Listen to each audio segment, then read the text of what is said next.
The forest was quiet in a way that made every sound seem louder. The leaves rustled gently with the wind, and the distant calls of birds echoed through the tall trees. The ranger moved carefully, his boots sinking slightly into the damp soil. He had been walking for hours, patrolling the area where the forest was thickest. The sun was beginning to drop behind the treetops, casting long shadows that danced across the forest floor. Every step he took made him more aware of how alone he was out here. He had always loved the forest, the way it felt alive with so many creatures, each with its own story. Today, however, there was a sense of unease that he couldn't shake. Something felt different, as if the forest itself was holding its breath. He kept his eyes open, scanning the underbrush and the trees for any sign of movement that didn't belong. The ranger knew that poachers sometimes worked in these parts, and even a small mistake could put him in danger. As he moved deeper into the forest, he noticed the ground looked disturbed. Small branches were broken, and there were footprints that didn't belong to the usual animals he was used to seeing. His heart beat a little faster, but he tried to stay calm. He knew he had to keep moving, to see if he could find what had caused the disturbance. Suddenly, from behind a large tree, a shadow moved quickly. Before he could react, he felt a strong force grab him and pull him down. Within seconds, he was tied tightly with thick ropes and dragged a few meters before being left against a tree. His hands were bound behind his back, and his feet were tied to the roots below. Panic rose in his chest, but he forced himself to take a deep breath. He had faced dangers before, but being trapped like this in the middle of the forest felt different. There was no one around to help, no immediate way out. He could hear the poachers moving away, their laughter fading into the distance. The forest returned to its quiet state, but the ranger knew he couldn't rely on the silence to keep him calm. He examined the ropes, tugging at them carefully, but they were tight and secure. The sun was lower now, and the shadows grew longer, making the forest feel larger and more intimidating. He tried to focus, telling himself that panicking would not help. He needed to find a way out, even if it took time. While he was struggling to get free, a small sound came from nearby.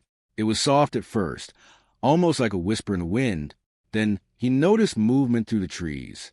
A small figure appeared, cautiously stepping over roots and fallen branches. It was a young white tiger cub, its fur bright against the dark green of the forest. The cub paused and stared at him, its large eyes full of curiosity. The ranger froze, unsure of what to do. The cub didn't seem aggressive, but he knew that wild animals could be unpredictable. He slowly spoke in a calm voice, trying to show that he meant no harm. "Hey there, little one," he said softly. The cub tilted its head, as if it understood him. It took a few steps closer, sniffing the air around him. Its small paws left tiny prints in the soil, and its tail flicked back and forth nervously. For a moment, the ranger forgot about his own predicament. He watched the cub with a mixture of awe and concern. It was rare to see a white tiger cub in the wild, especially one this close. He noticed that the cub seemed to be alone, just like him. The forest had taken its mother, or perhaps she was nearby. But the cub was acting cautiously, aware of the danger that might be around. The cub circled him once, sniffing at the ropes, then sat down a few feet away. Its ears twitched, and its eyes never left him. The ranger realized that the cub was curious about the ropes, maybe sensing that he was trapped. He tried to gesture gently, encouraging the cub to stay calm. "It's okay," he whispered. "I'm not going to hurt you." Minutes passed, and the cub continued to observe him. The ranger's mind raced with thoughts. He knew he couldn't untie himself quickly, and there was no one coming to rescue him any time soon. But the presence of the cub, as small and fragile as it seemed, gave him a strange sense of hope. He watched as it pawed at the dirt, then at a broken branch nearby, almost as if it was trying to figure out what to do. As the sun dipped lower, the forest grew darker, but the ranger could still make out the cub's movements. It padded closer again, sniffing his arms and legs. He smiled despite the situation. There was something about the cub that was comforting, a reminder that even in the darkest moments, life in the forest went on. The cub's presence was unexpected, yet it brought a sense of companionship that he hadn't realized he needed. He began to talk to the cub more, telling it about his day, the patrols, and the animals he had seen. The cub listened in its own way, tilting its head, blinking slowly, and occasionally pawing at the ropes. The ranger laughed quietly, a sound that felt foreign in the stillness of the forest.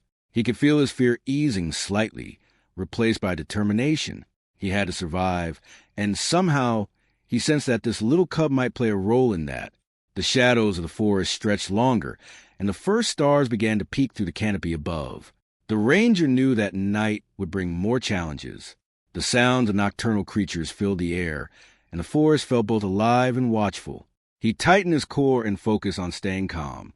The cub, seemingly aware of his tension, stayed close, as if offering silent support. Time passed slowly. Every crack of a branch and rustle of leaves made the ranger flinch, but he kept his mind on the cub. He thought about the forest balance, the way life thrived even in danger. The cub, though young and inexperienced, displayed a natural curiosity and bravery that fascinated him. He wondered how it had survived alone, and he felt a deep respect for the resilience of nature. The ranger's thoughts drifted to the poachers, imagining where they had gone.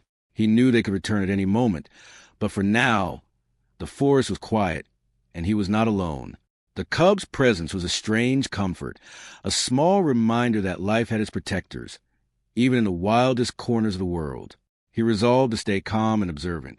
Every movement, every sound could mean the difference between safety and danger.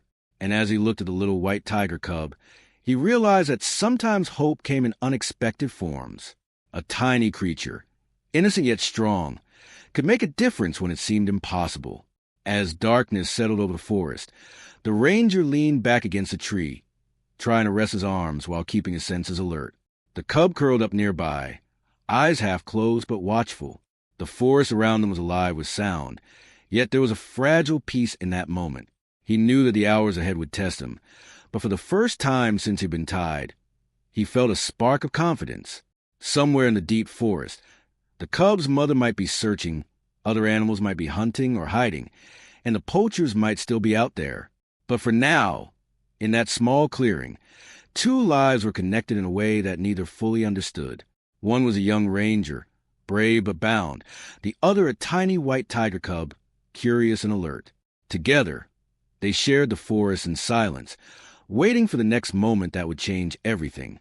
The forest seemed to grow quieter as the sun disappeared completely, leaving a cool darkness that wrapped around everything. The ranger shifted slightly against a tree, trying not to make too much noise. He could still hear the soft movements of the cub as it explored the area around him.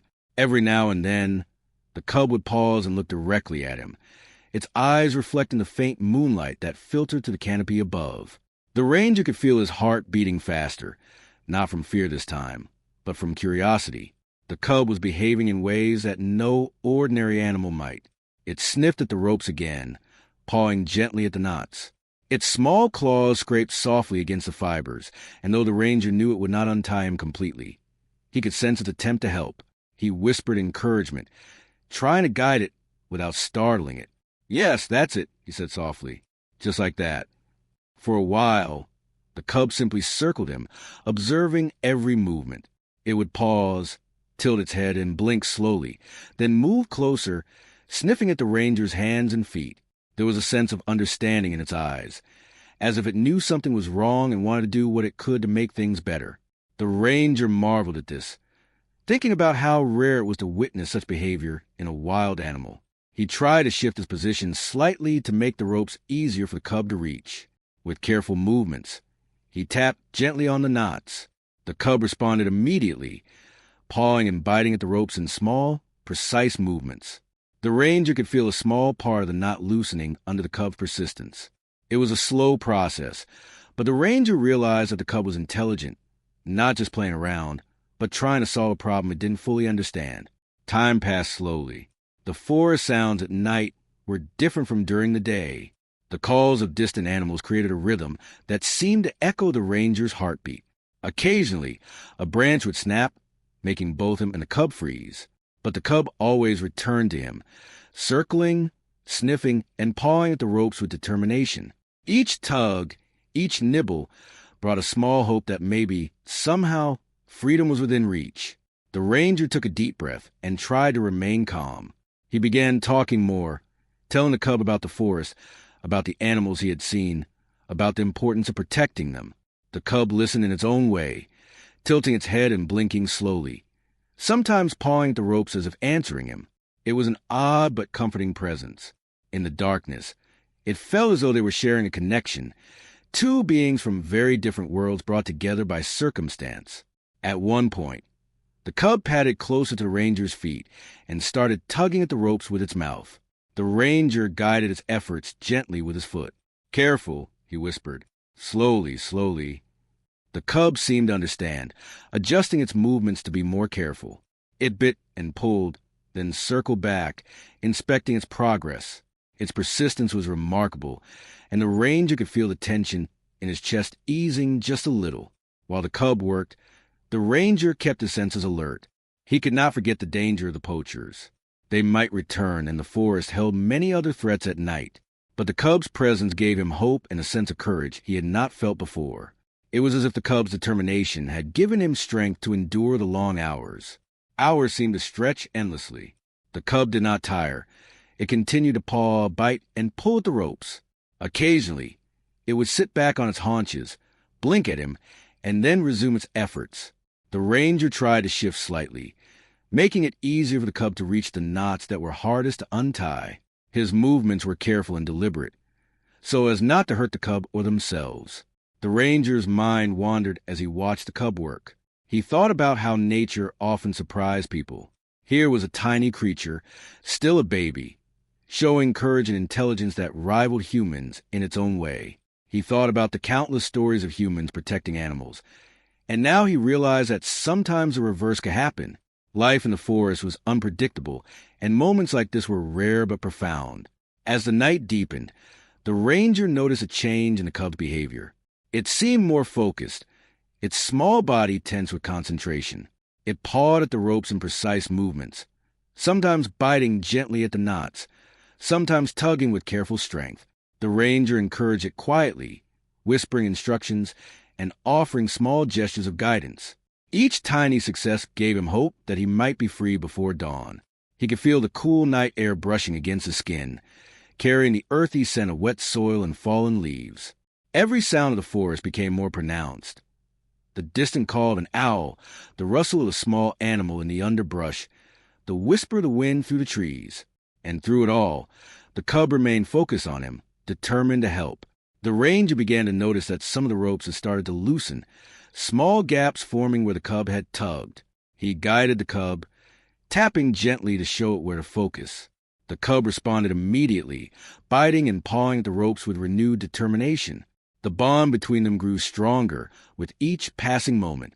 He realized that the cub's bravery went beyond curiosity or instinct. It was acting with purpose, trying to help in a situation it did not fully understand. The ranger felt a deep sense of admiration and gratitude. He knew that the forest had given him an unlikely ally, and that together they might survive the night. The ranger's thoughts drifted to what might happen if the poachers returned. He knew he had to be ready, but he also knew that the cub's presence was a small but powerful shield. Its alertness and courage gave him a sense of security. He could see the cub's muscles tense, ready to react to any threat. It was a moment of mutual understanding, a silent agreement that they would face whatever came together. Time seemed to slow as the night stretched on. The ranger remained patient, guiding the cub gently and encouraging its efforts. Every tug, every bite, every paw at the ropes was progress. Slowly but surely, the ropes loosened, and he could feel the first stirrings of freedom within reach. As dawn approached, the forest began to change. The dark shadows started to fade, and the first light of morning filtered through the trees. The ranger's heart raced with anticipation. He could feel the ropes loosening more with every attempt by the cub. Its persistence and intelligence were remarkable, and he marveled at the tiny hero by his side. The ranger whispered to Cub, offering praise and encouragement. "Almost there," he said softly. "Keep going. You're doing great." The cub responded with renewed energy, tugging and biting with determination. The ranger knew that soon he would be free, and the cub had played a crucial role in this miracle. The first birds began to sing, welcoming the new day. The ranger took a deep breath, feeling the cool morning air fill his lungs. He felt a sense of connection to the cub, to the forest, and to life around him.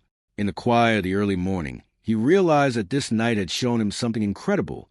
Bravery and kindness could come from the most unexpected places, and hope could be found in even the darkest moments.